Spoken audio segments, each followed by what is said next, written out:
नमस्कार दोस्तों, स्वागत है आप सभी लोगों का हमारे इस चैनल धार्मिक एकेडमी पर। दोस्तों, अगर आप भी अपनी लाइफ में कुछ नया सीखने की चाह रखते हैं तो इस चैनल को अभी सब्सक्राइब कर लें। दोस्तों, एक दिन भगवान विष्णु और मां लक्ष्मी बैठे हुए थे। तब माता लक्ष्मी पृथ्वी की तरफ देखती है और कहती है कि पृथ्वी लोक कितना स्वार्थी बन गया है। ऐसे में कौन अपना है और कौन पराया, आज के समय में ये समझना बहुत कठिन है।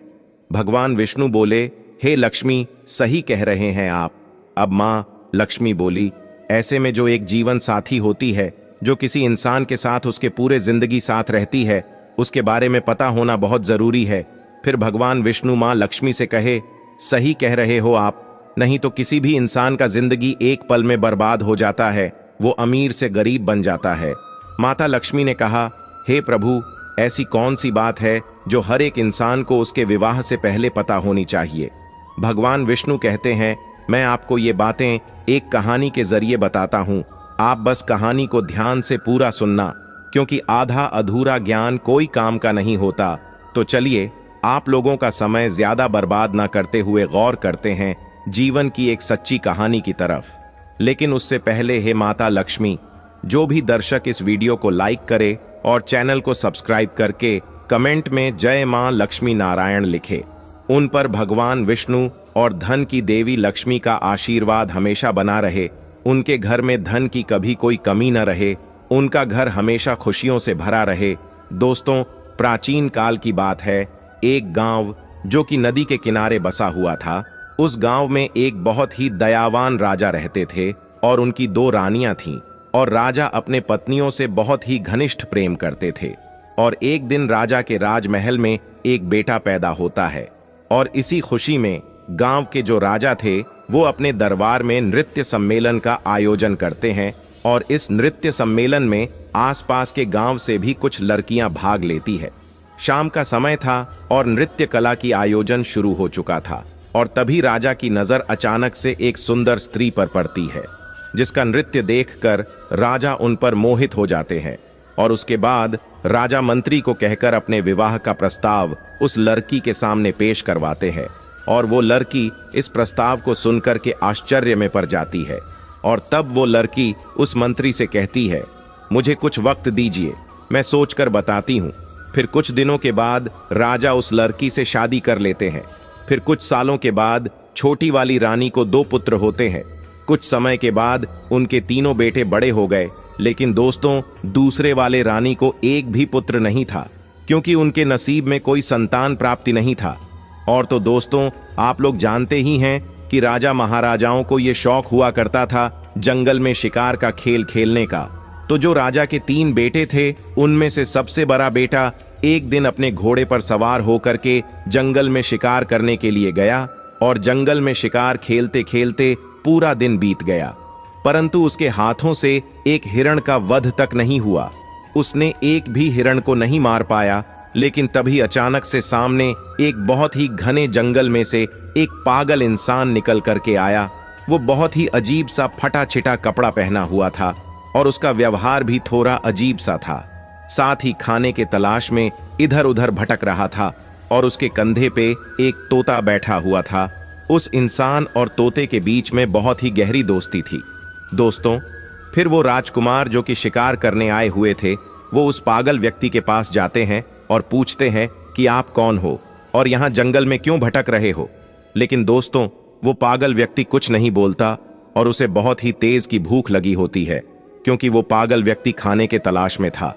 इतने में ही राजकुमार अपने थैले में से कुछ लड्डू निकाल करके उस पागल व्यक्ति को देते हैं, और भूखा व्यक्ति लड्डू को देखते ही लपक लपक कर खाने लगा।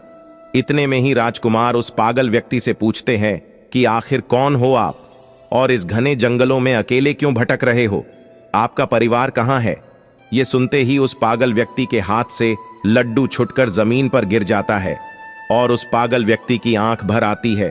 वह फूट फूट कर रोने लगता है, और ये सब देखकर राजकुमार बहुत हैरानी में पड़ जाते हैं, और उस पागल व्यक्ति से पूछते हैं कि आप क्यों रो रहे हो।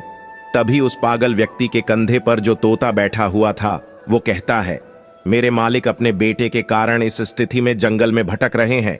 फिर राजकुमार कहते हैं कि ऐसा क्या हुआ इनके साथ में। तब तोता कहता है, इनके पास वाले नगर में एक बहुत सुंदर लड़की है और वो इतनी सुंदर है कि नगर के सारे लोग उससे विवाह करने के लिए बिल्कुल पागल है। वो एकदम आसमान से उतरी हुई एक सुंदर परी लगती है और इसका पिता एक राजकुमार है और वो अपनी बेटी की शादी करवाना चाहते हैं। परंतु वो लड़की तो शादी करने के लिए तैयार है, लेकिन उसका एक शर्त है। वो लड़की उस इंसान से शादी करना चाहती है जो उसके प्रश्नों का उत्तर दे सके। इसलिए जो कोई शादी की इच्छा लेकर के उसके पास में जाता है, वो उससे एक सवाल पूछती है और अगर कोई व्यक्ति उस सवाल का उत्तर दे देगा, उसके साथ में वो विवाह कर लेगी, और अगर सवाल का उत्तर नहीं दे पाता है तो उसका शीश कटवा देती है। और इसी चक्कर में इनका एक पुत्र था जो कि उस स्त्री के द्वारा मारा गया, और मेरे मालिक यह सदमा बर्दाश्त नहीं कर पाए और अपना मानसिक संतुलन खो दिए, और इसी वजह से इनका राज्य भी अब उस स्त्री के कब्जे में है। इतना बात होते ही वो व्यक्ति वहां से चला जाता है, और यह सारी बात सुनकर राजा के दिल और दिमाग में उस राजकुमारी वाली बात बैठ जाती है। और वापस शिकार पर से महल के तरफ लौटते समय भी पूरे रास्ते उसी राजकुमारी का ख्याल उस राजकुमार के दिमाग में चल रही थी। राजा जब लौट करके अपने घर आए तो घर आकर के रात्रि में लेटकर आराम तो कर लिया, लेकिन सुबह में भी वही राजकुमारी के ख्यालों में डूबे हुए थे। अब राजा से रहा नहीं गया और वो शीघ्र ही अपना घोड़ा उठाते हैं और उस राजकुमारी के महल की तरफ चल देते हैं। और तभी राजकुमार के माता पिता उनसे पूछते हैं कि बेटा कहाँ जा रहे हो। तब राजकुमार कहता है कि हमारे बगल वाले राज्य में एक बहुत सुंदर राजकुमारी रहती है और वो विवाह करना चाहती है, परंतु उस राजकुमारी का ये कहना है कि उसका कोई प्रश्न है और जो कोई उसके प्रश्न का उत्तर दे देगा वो उसके साथ विवाह कर लेगी, और जो नहीं दे पाता उसका सर कटवा देती है। अब तक उसके चक्कर में कई लोग मारे गए हैं और कई राज्यों को वो स्त्री अपने कब्जे में ले रखी है। ये सुनकर राजकुमार के माता पिता ने राजकुमार को बहुत रोकने की कोशिश की, परंतु राजकुमार ने उनका एक भी नहीं सुना और राजकुमारी के महल की ओर निकल जाता है। महल पर पहुंचते ही राजकुमार ने विवाह का प्रस्ताव रखा तो राजकुमारी कहती है कि मैं आपसे विवाह करने के लिए तैयार हूं, परंतु आपको मेरे एक प्रश्न का उत्तर देना पड़ेगा, तभी मैं आपसे विवाह कर पाऊंगी, और अगर आप मेरे प्रश्नों का उत्तर नहीं दे पाते हैं तो आपका सर कटवा दिया जाएगा। राजकुमार ने इस शर्त को स्वीकार कर लिया और बोला, राजकुमारी पूछिए, आपका क्या प्रश्न है? मैं आपके प्रश्नों का उत्तर देने के लिए तैयार हूं। फिर राजकुमारी अपना वह एक प्रश्न पूछती हैं जो अभी तक कई लोगों से पूछती आ रही थी, और जब राजकुमारी ने प्रश्न पूछा तो वो राजकुमार देखता रह गया। जब उत्तर नहीं आया तो राजकुमार का शिष्य कटवा दिया गया। दोस्तों, ऐसा कौन सा प्रश्न था जो कि राजकुमारी पूछती थी, लेकिन कोई भी इनके प्रश्नों का जवाब नहीं दे पाता था? इसके बारे में आपको आगे वीडियो में जरूर पता चल जाएगा कि राजकुमारी ऐसा क्यों करती थीं। क्यों हर वो व्यक्ति जो राजकुमारी से शादी करना चाहता था उससे वही एक सा प्रश्न पूछा करती थी। जब बड़े वाले भाई मारे गए तब बड़े से छोटा दूसरे नंबर के राजा ने विचार किया कि वो राजकुमारी के पास जाएगा और अपने भाई का बदला लेगा, परंतु जैसे ही राजकुमारी उसके सामने आती है तो वो राजकुमार उस राजकुमारी को देखकर उन पर मोहित हो जाते हैं और खुद में सोचते हैं कि ये कितनी सुंदर स्त्री है, काश मैं इनसे विवाह कर पाता। लेकिन फिर राजा राजकुमारी से कहता है, मेरे बड़े भाई कहाँ है? तो राजकुमारी कहती हैं कि मुझे इसके बारे में कुछ नहीं पता। ये सब सुनकर राजकुमार फिर से सोच में पड़ जाते हैं। तब राजकुमारी राजकुमार से कहती हैं, क्या सोच रहे हो? राजकुमार कहता है कि आप कितनी सुंदर हो, मैं आपसे विवाह करना चाहता हूं। तो फिर राजकुमारी कहती हैं, मैं आपसे विवाह तो कर लूंगी, लेकिन मेरा एक प्रश्न है, पहले आपको उस प्रश्न का उत्तर देना पड़ेगा। तो राजकुमार कहता है कि ठीक है, आप अपना प्रश्न पूछो। लेकिन दूसरे वाले राजकुमार भी उनके प्रश्नों का उत्तर नहीं दे पाते हैं और उनका भी सर कटवा दिया जाता है। इसी प्रकार उस विवाह के चक्कर में उस राजा के 3 लड़के थे, उनमें से 2 लड़के मारे गए। अब बचा सबसे छोटा वाला, वो भी अपने घोड़े को लेकर राजकुमारी के महल की ओर चल देता है। उनके माता पिता ने उन्हें रोकने की बहुत कोशिश की, लेकिन छोटे वाले भाई इनकार करते हुए कहता है, हम जा रहे हैं उस हत्यारिन राजकुमारी से अपने भाइयों का बदला लेने, या तो मैं उस हत्यारिन से बदला लेकर के आऊंगा अन्यथा आप ये समझ लेना कि आपका कोई बेटा था ही नहीं। उनके माता पिता ने उन्हें बहुत रोकने की कोशिश की, लेकिन वो बदला लेने के चक्कर में चल देता है। रास्ते में जाते जाते उस लड़के ने विचार किया कि जैसे मेरे भाई गए थे, अगर वैसे मैं गया तो मैं भी मारा जाऊंगा, लेकिन जाऊंगा तो जरूर। पर कुछ सोच समझने के बाद उसने क्या किया कि उस राजकुमारी की महल से थोड़े हटकर एक बगिया था। उसने अपने घोड़े को वहीं पर छोड़ दिया और उस बगिया के अंदर चला गया, और राजकुमारी वहां पर उस शांत वातावरण में विश्राम करने के लिए आया करती थी। अब उस बगिया में एक सरोवर था, और उस सरोवर के किनारे वह राजकुमार एक आम इंसान के वेशभूषा में खड़ा था। जी हाँ दोस्तों, सभी लोग बड़े ध्यान से सुनना, ये बहुत ही अलौकिक कहानी है। दोस्तों, राजकुमार सरोवर के किनारे खड़ा था, और तब राजकुमारी अपने कुछ सहेलियों के साथ बगिया में आई। और कुछ समय बाद राजकुमारी ने अपने एक सहेली से कहा कि हमें पानी लाकर दो, हमें बहुत तेज प्यास लगी है। अब उस राजकुमारी की बात को सुनकर उसकी एक सहेली ने हाथ में बर्तन लेकर के उसी सरोवर पर जल लेने के लिए गई, जिस सरोवर पर वह राजकुमार आम इंसान के रूप में पहले से ही खड़ा था। उसने देखा तो उसके रूप को देख करके उन पर मोहित हो गई। वो राजकुमारी की सहेली जल लेकर के आई और राजकुमारी को पिलाया, और फिर तुरंत लौट करके सरोवर के पास चली गई, और उसने जा करके उस राजकुमार यानी कि उस आम आदमी से कहती है कि आप कौन हो, यहाँ क्या कर रहे हो? मैं आपको देखते ही आपके रूप पर मोहित हो गई हूँ, और मैं शीघ्र ही आपसे विवाह करना चाहती हूँ। फिर राजकुमार कहता है कि वो तो ठीक है, लेकिन आप कौन हो? फिर वो लड़की कहती है कि मैं राजकुमारी की सहेली गंगा हूँ। ये सुन करके राजकुमार उस गंगा के साथ उसके घर चले जाते हैं, और गंगा अपने आंगन में चारपाई बिछा करके उस राजकुमार को बैठा दिया और उसके बाद में भोजन करवाया, और फिर कहती है कि आप क्या सोच रहे हो? आप विश्वास करिए, मैं आपको कभी धोखा नहीं दूंगी, क्योंकि मैं आपके रूप के ऊपर दीवानी हो चुकी हूँ। मैं आपसे प्यार कर बैठी हूँ। जब इतनी बात उस राजकुमार ने सुनी तो वो राजकुमार रोने लगता है। राजकुमार के आंखों से आंसू के धारा बहने लगी और कहने लगा, मैं इसलिए सरोवर में घूम रहा था क्योंकि ये जो तुम्हारी राजकुमारी है इतनी हत्यारी है, जिसने अब तक कई लोगों के सर कटवा दिए हैं, और उन्हीं में हमारे 2 भाई मारे गए। तो मैं अपने भाइयों का बदला लेना चाहता हूँ, इसलिए मैं ये जानना चाहता हूँ कि ये राजकुमारी कौन सा सवाल पूछती है।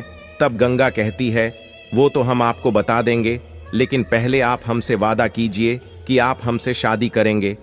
तो दोस्तों, गंगा ने एक तरफ तो राजकुमार से शादी करने का वादा करवा ली, वहीं दूसरी ओर उसे ये डर भी लगा था कि अगर हम इनको वहां जाने देंगे तो पता नहीं ये वहां से लौट करके आएंगे भी या नहीं। तो फिर राजकुमार गंगा से कहता है कि मैं जरूर तुमसे विवाह करूंगा। लेकिन राजकुमारी से अपने भाइयों का बदला लेने के बाद जब राजकुमार ने गंगा से इतना कहा तो गंगा को राजकुमार के ऊपर विश्वास हो गया, और तब फिर गंगा ने राजकुमार को राजकुमारी के बारे में बताना शुरू किया। और गंगा ने कहा कि वो हर एक इंसान से केवल एक ही प्रश्न पूछती हैं कि गुल सरोवर की क्या कहानी है। तब राजकुमार ने गंगा से कहा कि आपको अगर प्रश्न पता है तो इसका उत्तर भी अवश्य पता होगा, तो आप हमें इसका उत्तर सुना दीजिए। लेकिन गंगा तुरंत हाथ जोर करके बोली, हे महाराज, अगर मुझे उत्तर के बारे में मालूम होता तो चाहे कुछ भी हो, मैं आपको इसके बारे में जरूर बताती। लेकिन गंगा कहती है, राजकुमारी के राज्य में एक साधु रहता है, सिर्फ उन्हीं को ये गुल सरोवर वाली कहानी पता है, और उसने ही राजकुमारी को ये सलाह दी है कि अगर तुमसे कोई शादी करना चाहे तो तुम उससे गुल सरोवर की कहानी के बारे में पूछो। हालांकि यहां तक राजकुमारी को भी इस कहानी के बारे में कुछ भी पता नहीं होता, फिर भी राजकुमारी यह प्रश्न पूछा करती है क्योंकि वह उस साधु से प्रेम करती है। तब राजकुमार ने गंगा से कहा, चलो ठीक है, कोई बात नहीं, तुमने हमारा काम थोड़ा आसान कर दिया। अब हम जाते हैं पहले गुल और सरोवर की कहानी के बारे में पता करने कि इसकी कहानी क्या है। इसलिए आप यहीं पर इंतजार करिए और हम वापस लौट करके जरूर आएंगे। तब गंगा बोलती है, हे महाराज, गुल सरोवर की कहानी कहाँ मिलेगी आपको? मैं आपको ये बता सकती हूँ, लेकिन वहां से जिंदा लौटना नामुमकिन है। वहां से जिंदा नहीं लौट पाओगे। राजा बोले, क्यों नहीं लौट पाएंगे? तब गंगा बोली, रास्ते में बहुत खतरा है, इसलिए आप वहां मत जाइए। इस जिद को छोड़िए, आप अपने भाइयों का बदला नहीं ले पाओगे। आप हमारे साथ विवाह कीजिए और बदला लेने के बारे में भूल जाइए। उस राजकुमार ने कहा, चाहे रास्ते में कितनी भी कठिनाई क्यों ना हो, चाहे संकट कितने भी हो, लेकिन मैं जाऊंगा जरूर और अपने भाइयों का बदला जरूर लूंगा। तब गंगा ने सोचा कि अब हम चाहे इनको कितना भी रोकने की कोशिश करें, लेकिन ये नहीं रुकेंगे। तो फिर गंगा ने खुद एक घोड़ा और एक तलवार राजकुमार के हाथ में दिया और कहा कि ये घोड़ा और ये तलवार तुम्हारे काम जरूर आएगी, इसलिए आप एक काम करना, यहाँ से ठीक दक्षिण दिशा की तरफ जाओ, और जब आप दक्षिण दिशा की तरफ जाओगे तो आगे आपको गुफा में एक शेर मिलेगा, और उस शेर से आपको डरना नहीं है, क्योंकि वह शेर बूढ़ा हो चुका है, जिस वजह से वो शिकार नहीं कर पाता और बहुत भूखा रहता है। जब आप उसके पास जाओगे तो इस तलवार के मदद से रास्ते में उस शेर के लिए कुछ खाने को जरूर ले जाना, और जब वह शेर गुफा से बाहर आए तब उसके सामने यह खाने की चीज रख देना। वो उसे खा करके तुम्हारी मदद जरूर करेगा। बस इतना ध्यान रखना कि आप जब जंगल में थोड़ा आगे बढ़ोगे तो आप समुद्र के किनारे पहुंच जाओगे, तो वहां से आगे आपको समुद्र के उस पार जाना होगा। और इतना कहकर गंगा राजकुमार को विदा कर देती है और राजकुमार दक्षिण दिशा में जंगल की तरफ निकल जाते हैं। जाते समय गंगा बोलती है, महाराज भूल मत जाना, लौट करके जरूर आना, चाहे कुछ भी हो जाए, मैं आपका जीवन भर इंतजार करूंगी, मुझे आप भूलोगे तो नहीं। तो उस राजकुमार ने विश्वास दिलाते हुए बोला कि आप चिंता मत करो, मैं लौट करके जरूर आऊंगा और तुमसे जरूर विवाह करूंगा, इसलिए आप तनिक भी चिंता मत करो। अब वो राजकुमार धीरे धीरे जंगल की तरफ बढ़ने लगा तो गंगा के मुताबिक उसको एक शेर का गुफा मिला, जिसमें वही एक बूढ़ा शेर था जिसके बारे में गंगा ने राजकुमार को बताया था, और साथ में ये भी कहा था कि आप रास्ते में इस तलवार की मदद से उस बूढ़े शेर के लिए कुछ खाने को ले जाना। तो वो राजकुमार बिल्कुल ऐसा ही करता है और उस शेर के सामने खाना रख देता है। चूंकि शेर बहुत भूखा था तो वो खाना देखते ही बहुत खुश हो जाता है और लपक कर खाना शुरू कर देता है। राजकुमार देखता है कि अब तो शाम हो चुकी है, जिस वजह से हल्का हल्का ठंड भी लगने लगता है और कुछ देर में अंधेरा भी हो जाएगा। तो वो क्या करता है कि आसपास से कुछ लकड़ियां इकट्ठा करके ले आता है और गुफा के सामने थोड़ा सा आग जला लेता है। तब उसी आग के पास में आकर वो शेर राजकुमार के बगल में बैठ जाता है और राजा उस शेर को सहलाने लगता है, और कुछ समय बाद राजकुमार को आंख लग जाती है। राजकुमार वहीं पर सो जाता है। फिर अगले सुबह होते ही राजकुमार उस शेर के साथ जंगल में और आगे दक्षिण दिशा की तरफ बढ़ने लगता है। चलते चलते जंगल में राजकुमार को आगे कई मुसीबतें आती हैं। कई तरह के जानवर राजकुमार के सामने आते हैं, लेकिन उस बूढ़े शेर की दहाड़ से सभी जानवर डर के भाग जाते हैं। और इसी तरह राजकुमार उस बूढ़े शेर के साथ चलते चलते समुद्र के किनारे पहुंच जाते हैं, और पहुंचते ही देखते हैं कि थोड़े दूर पे एक व्यापारी कई हाथियों पे सामान लादकर कुछ सैनिकों के साथ समुद्र के तट पर खड़े हैं। अब वो राजकुमार उस व्यापारी के पास जाता है तो व्यापारी उससे पूछता है कि कौन हो आप, यहाँ क्या कर रहे हो।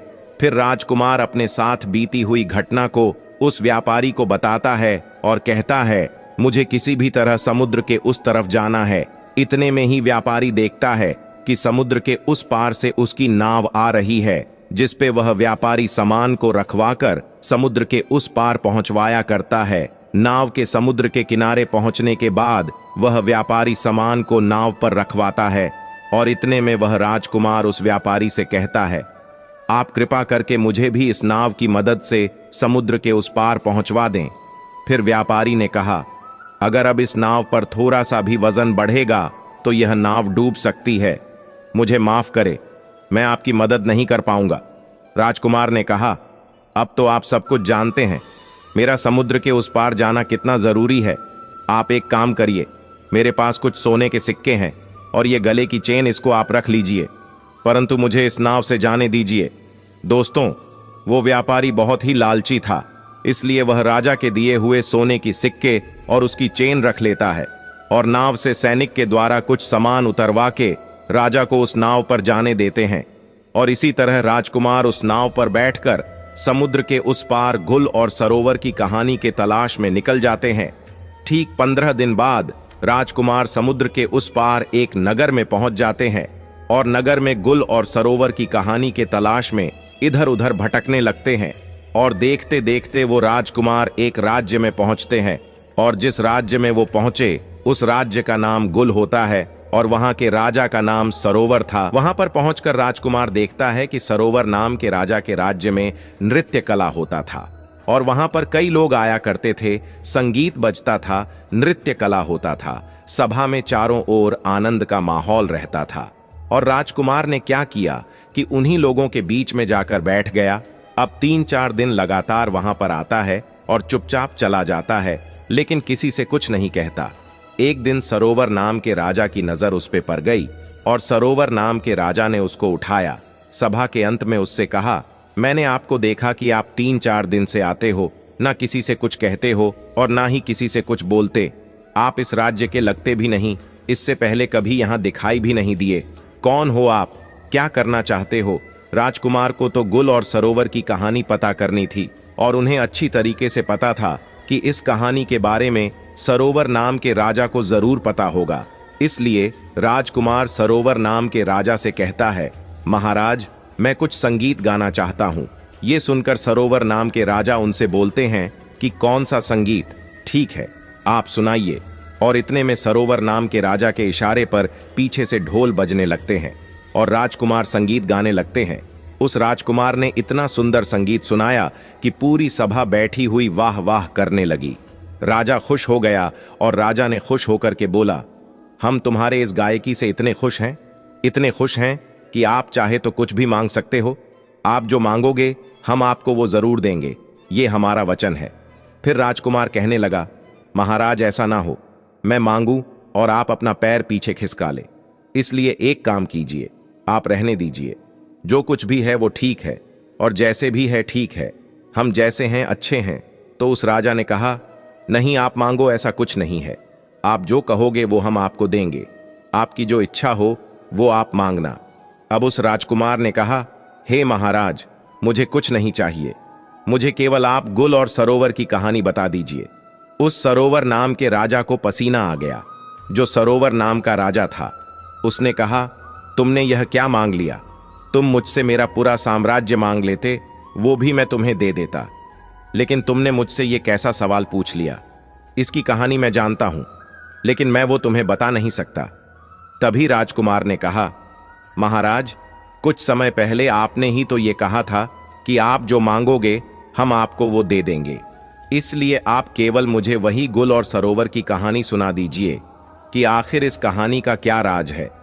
अब महाराज अपने ही दिए हुए वचनों में फंस जाते हैं और कहने लगे, अगर तुम्हारी यही इच्छा है, बार बार तुम यही जिद कर रहे हो, तो मैं तुम्हें गुल और सरोवर की कहानी तो सुना दूंगा, लेकिन ध्यान रखना, कहानी खत्म होने के तुरंत बाद हम तुम्हारा सर कटवा देंगे।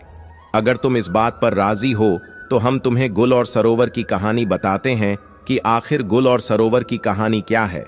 राजकुमार ने कह दिया, ठीक है, आप मेरा सर काट लेना, लेकिन आप कहानी जरूर सुना देना। बोले, ठीक है, हम तुम्हें जरूर सुनाएंगे। तब महाराज मंत्रियों को इशारा दिया और नौकरों को भी इशारा दिया। अब नौकर चले हैं कारावास की तरफ। राजकुमार वहीं बैठा हुआ देख रहा है। तब नौकर क्या लेकर के आए कि एक लड़की है, वो बहुत सुंदर है, उसके शरीर पर फटे पुराने वस्त्र है और उसके हाथों में पैरों में बेरियां पड़ी हुई है। वो चल नहीं पा रही थी और इसीलिए नौकर लोग मार लगाते हैं। अब वो राजकुमार देखता रह गया, ये क्या है, मेरी समझ में नहीं आया। तब तक उस लड़की को ला करके सरोवर महाराज के सामने खड़ा कर दिया। अब राजकुमार के सामने उस सरोवर नाम के राजा ने कहानी शुरू की। तुम सुनना चाहते थे गुल सरोवर की कहानी क्या है? तो सुनो, मेरा ही नाम है सरोवर राजा, मैं ही हूं वो सरोवर, और गुल ये लड़की है जो तुम्हारे सामने हथकरी और बेरियों में जकरी हुई है। राजकुमार कहने लगा, महाराज, आप सरोवर और ये लड़की गुल, इसका मतलब ये आपकी ही कहानी है। महाराज ने बोला, हाँ, ये मेरी ही कहानी है। राजकुमार ने कहा, फिर तो आपसे अच्छी तरह और कौन बता सकता है? महाराज बोले, सुनो, हमारी कहानी क्या है। मैं विवाह से पहले एक बार जंगल में शिकार खेलने के लिए गया था, तो वहां ये लड़की अपनी सहेलियों के साथ बगिया में बैठी हुई थी। ये सब बातें उस सरोवर नाम का राजा समझा रहा है कि उस दिन मैं घूमते घूमते बगिया में पहुंचा तो हमारी नजर इस स्त्री के ऊपर पड़ी। ये गुल नाम की लड़की जो तुम्हारे सामने खड़ी है, इसकी नजर हमारे ऊपर पड़ी और इसे देखकर हम इस पर मोहित हो गए और हमें देख करके ये भी हम पर मोहित हो गई। मैं इस स्त्री के रूप पर इतना मोहित हो गया कि मैं इसके रूप का दीवाना हो गया। अब क्या बताए, इस लड़की को देखकर हम तो कुछ नहीं बोल पाए, लेकिन उससे पहले ही इस लड़की ने मुझे अपने पास बुला लिया और कहा, कौन हो आप, कहाँ से आए हो, क्या नाम है तुम्हारा और क्या देख रहे हो। तो फिर मैंने उलझी हुई आवाज में से जवाब दिया, मेरा नाम सरोवर है और मैं इस राज्य का राजा हूं। और आप कह रहे हो कि क्या देख रहे हो, तो आप इतनी सुंदर हो कि ऐसा लगता है हम आपको ही देखते रहे। तो इससे पहले कि मैं इस लड़की से कुछ पूछता, तब तक में इस लड़की ने हमसे पूछ लिया कि क्या आप मुझसे शादी करोगे। जो बात मेरे दिल में थी वो इसने कहा तो मैं बहुत खुश हो गया। अब ये लड़की मुझे साथ में लेकर के अपने घर पहुंची, अपनी माँ से जाकर के हट की, माँ मैं अगर विवाह करूंगी तो इसी के साथ मैं करूंगी, अन्यथा मर जाऊंगी। माँ बाप ने बहुत समझाया कि बेटा इनके घर खानदान का कोई पता नहीं कि ये कहाँ के रहने वाले हैं, इसका कुछ पता नहीं है। और उसकी माँ कहती हैं कि एक अजनबी के साथ मैं तुम्हारा विवाह कैसे करा सकती हूँ। तब महाराज कहता है, उस समय वो लड़की बार बार अपने माता पिता से विनय करने लगती है और खाना पीना तक छोड़ देती है। अब इसके जिद के सामने इसके माता पिता मजबूर होकर के इसका विवाह मेरे साथ करवा दिए। और फिर वह सरोवर महाराज राजकुमार से कहता है, जरा ध्यान से इस कहानी को सुनना, क्योंकि इस कहानी में अब बहुत ही राज खुलने वाला है। होता यह है कि इस लड़की का विवाह जब मेरे साथ हो गया, तब विदा होकर के मेरे साथ मेरे घर के लिए आ रही थी, तो रास्ते में यह बहुत ही प्रसन्न थी और मुझसे कह रही थी, मुझे मेरे मन चाहे पिया मिले है और मैं खुद दुखी रह सकती हूँ, लेकिन आपको कभी दुखी नहीं रहने दूंगी। और कहती थी कि मैं खुद संकट में रह सकती हूँ, लेकिन आप पे कभी आंच नहीं आने दूंगी और अपने पिया से हमेशा लगाव बना के रखूंगी। ऐसे ही करके हम अपने घर पहुंच गए और इसे अपने घर ले आए। और अब तो हम इसके प्यार में इतने पागल हो गए कि सब कुछ भूलते जा रहे थे। हम अपना राज्य का दरबार भी समय से पहले बंद करके घर पहुंच जाते थे। ऐसे ही कुछ दिनों तक चलता रहा और कुछ दिनों के बाद से जब घर लौट के इस स्त्री के पास आते थे तो पता नहीं क्यों हमें बहुत जोर की नींद आ जाया करती थी। और एक दिन ऐसा होता है कि हमेशा की तरह ये स्त्री मुझे खाना बना करके दी, परंतु उस दिन मुझे थोड़ी सी भी भूख नहीं थी, इसलिए मैंने खाना नहीं खाया और जिससे मुझे नींद भी नहीं आ रही थी। मैं उस दिन अपने आंखें बंद करके लेटा रहा। फिर ये मेरे पास से उठ करके चली गई। मुझे शक हुआ कि ये स्त्री इतनी रात में बाहर कहाँ पे जा रही है, और इतने में ही वो राजमहल से जंगल की ओर चल देती है। उस स्त्री के वहां से निकलते ही मैं भी वहां से निकल जाता हूं, इसके पीछे पीछे जाता हूं, और तभी मैं देखता हूं कि वो स्त्री एक साधु के साथ में बैठी हुई हंस हंस कर बातें कर रही है। इतना सब कुछ देखते ही मैं सोचने लगा कि पता नहीं ये उसका रोजाना का काम था या सिर्फ आज का काम है। उसके बाद मैं चुपचाप वहां से वापस राजमहल में लौट जाता हूं। फिर राजकुमार सरोवर महाराज से कहने लगा कि आगे क्या हुआ।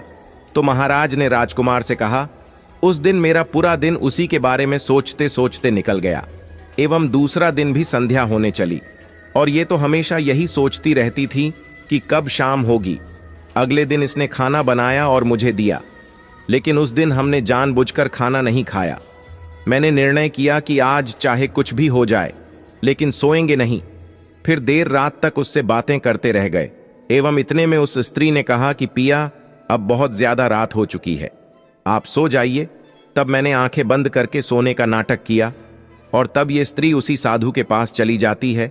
फिर मैं भी उसके पीछे पीछे गया, तो मैं देखता हूं कि वो साधु हाथ में डंडा लिए उस स्त्री से बहुत ही गुस्से में कहता है कि आज तुम्हें यहां पर आने में इतना समय क्यों लग गया, कहां थी इतनी देर तक। फिर वो स्त्री हाथ जोर करके साधु से क्षमा मांगते हुए कही, मेरे पिया आज विलंब से सोए थे, इसलिए मुझे आने में इतनी देर हो गई। फिर स्त्री ने साधु से कहा कि अगली बार से ऐसा कभी नहीं होगा, क्योंकि अगली बार मैं उसके खाने में जहर दे करके उसे सदा के लिए सुला दूंगी और आपके पास आ जाऊंगी। और जैसे ही मैंने उसके मुख से यह बात सुनी, मुझे बहुत ही तेज पसीना आने लगा और मैं घबरा गया। और उसी समय उस साधु की नजर मुझ पर पड़ जाती है, और साधु ने उस स्त्री से कहा कि उस पेड़ के पीछे छिप करके मुझे कोई देख रहा है। तो फिर वो जो गुल नाम की लड़की थी, उसकी नजर मेरे ऊपर पड़ी। तभी वो स्त्री ने चिल्ला चिल्ला कर कहा कि ये तो मेरे पिया है, आप उसे मार डालिए।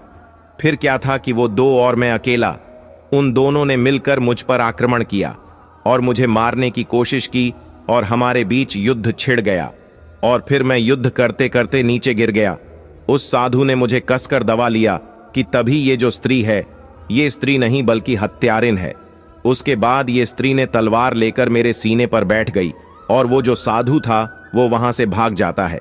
फिर मुझे कुछ समझ में नहीं आ रहा था कि मैं क्या करूं, और जैसे ही ये स्त्री मुझे तलवार से मारने वाली ही थी कि इतने में महाराज उस राजकुमार से कहता है कि ये जो कुत्ता तुम सामने देख रहे हो, उस वक्त ये कुत्ता आता है और रानी पे काबू करके मेरी जान बचा लेता है। और जो वह साधु था वो समुद्र के उस पार मेहर नाम के राजकुमारी के राज्य में जाकर छिप गया है। राजकुमार को महाराज की पूरी बात समझ में आ गई और महाराज कहते हैं कि ये थी पूरी गुल और सरोवर की कहानी। अब मैं अपने वादे के अनुसार पूरी कहानी तुम्हें सुना दिया। अब तुम इस वादे के अनुसार अपना सर कटवाओ। इतने में राजकुमार ने कहा कि महाराज, आप मेरा सर काट लीजिएगा, लेकिन उससे पहले मुझे ये बता दीजिए कि उस रानी ने उस साधु को अपने राज्य में क्यों छिपने दिया। आखिर उस राजकुमारी ने उस साधु को अब तक क्यों छिपा करके रखा है। और जब राजकुमार ने ये कहा तो अब सरोवर महाराज जो है वो अपने ही दिए हुए वचनों में फंस गया एवं इस सवाल का जवाब नहीं दे पाने के कारण राजकुमार को छोड़ दिया और कहा, मैं तो तुम्हें छोड़ दे रहा हूं, लेकिन आज के बाद मेरे इस राज्य में कभी नजर नहीं आना। राजकुमार ये सब सुन के उस मेहर नाम के राजकुमारी के महल की ओर चल देते हैं। कुछ दिनों के बाद जब राजकुमार मेहर नाम के राजकुमारी के महल में पहुंचते हैं तो राजकुमारी से कहते हैं, मुझे आपसे विवाह करना है। फिर मेहर कहती है, आपको पहले मेरे एक प्रश्न का जवाब देना पड़ेगा, तभी मैं आपसे विवाह करूंगी, और अगर आप जवाब नहीं दे पाते हैं तो आपका सर कटवा दिया जाएगा। दोस्तों, अब राजकुमार को तो पहले से ही पता था कि राजकुमारी क्या प्रश्न करने वाली है, इसलिए राजकुमार ने शर्त स्वीकार कर लिया और कहा, हाँ पूछो, क्या प्रश्न है तुम्हारा। मैं तुम्हारे प्रश्नों का उत्तर देने के लिए तैयार हूं, लेकिन तुम शायद इस कहानी को सुनने के बाद अपने क्रोध पर काबू नहीं कर पाओगे। अब राजकुमारी सोचती है कि आखिर ऐसा क्या है इस कहानी में जिसे सुनकर मैं क्रोधित हो जाऊंगी। राजकुमारी इस बात पर ध्यान नहीं देते हुए राजकुमार से कहती है कि आप कहानी सुनाओ, क्योंकि राजकुमारी उस साधु के प्रेम में अंधी होती है। अब राजकुमार कहानी सुनाता है और जैसे ही कहानी पूरी होती है तो राजकुमारी कहने लगी, ऐसा क्या था इस कहानी में जो मुझे क्रोध आता। राजकुमार बोले, जिस साधु के प्रेम में तुम अंधी हो वो वही गुल सरोवर वाला साधु है जो वहां से भागकर समुद्र के इस पार तुम्हारे पास आकर छिपा हुआ है। अब मेहर को विश्वास नहीं होता और वो तुरंत राजमहल से निकलकर अपने राज्य में उस साधु के यहां पहुंचती है और उस मेहर के साथ पीछे से वह राजकुमार भी जाता है और मेहर उस साधु से पूछती है कि तुम कौन हो। साधु घबरा जाता है और कुछ बोल नहीं पाता। इतने में राजकुमारी समझ जाती है कि ये पक्का वही इंसान है। अब राजकुमारी उस साधु से कहती है, तुम्हारे चक्कर में कई लोगों का सर कटवाया गया, तुम खुद सभी लोगों को जंगल में ले जाकर के सिर कटवाए हो, अब तुम्हें भी सजा मिलेगी, तुम्हारा भी सर राज्य के सभी लोगों के सामने कटवाया जाएगा। इतने में साधु बोलता है, राजकुमारी मुझे माफ कर दो, मैंने किसी का जान नहीं लिया, वो सभी लोग अभी भी जिंदा हैं। तब वो राजकुमार जो मेहर के साथ आया था उस साधु से पूछता है कि कहाँ हैं सभी लोग, तुम मुझे जल्दी से बताओ। अब वह साधु मेहर और राजकुमार को जंगल में एक ऐसी जगह पे लेकर जाता है जहां पर वो सभी लोगों को कैद करके रखा था। राजकुमार सभी लोगों को वहां से आजाद कराता है और उनके दोनों बड़े भाई भी मिल जाते हैं और राजकुमारी उस साधु को हमेशा के लिए उसी कैद में बंद कर देती है। तब राजकुमार उस मेहर नाम के राजकुमारी से कहते हैं, आपका बहुत धन्यवाद, आज आपके वजह से मैं अपने भाइयों से मिल पाया, जहां मुझे लग रहा था कि मेरे दोनों बड़े भाई कब का मर चुके हैं।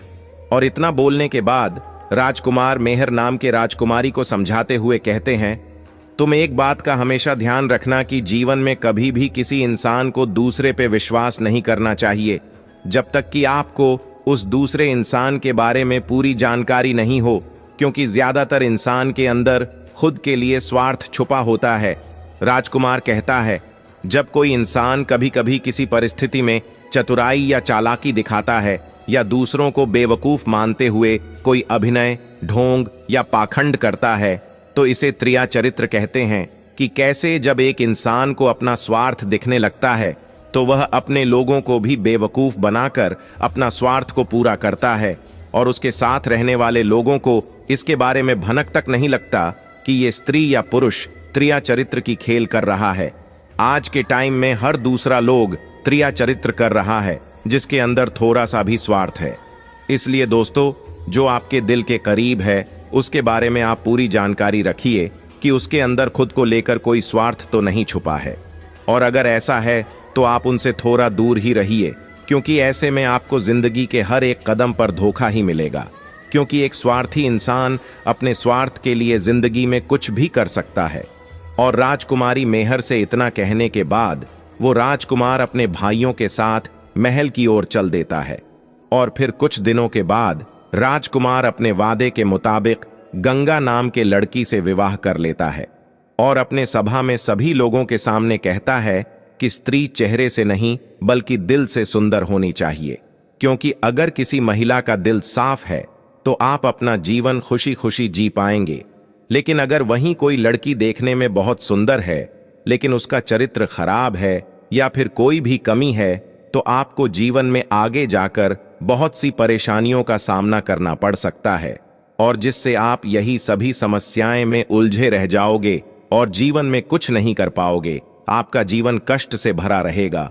दोस्तों, सच्ची श्रद्धा से कमेंट में जरूर लिखे जय मां लक्ष्मी नारायण, जय सिया राम, जय हनुमान। साथ ही देवों के देव हर हर महादेव सदैव आप पर अपनी कृपा बनाए रखे।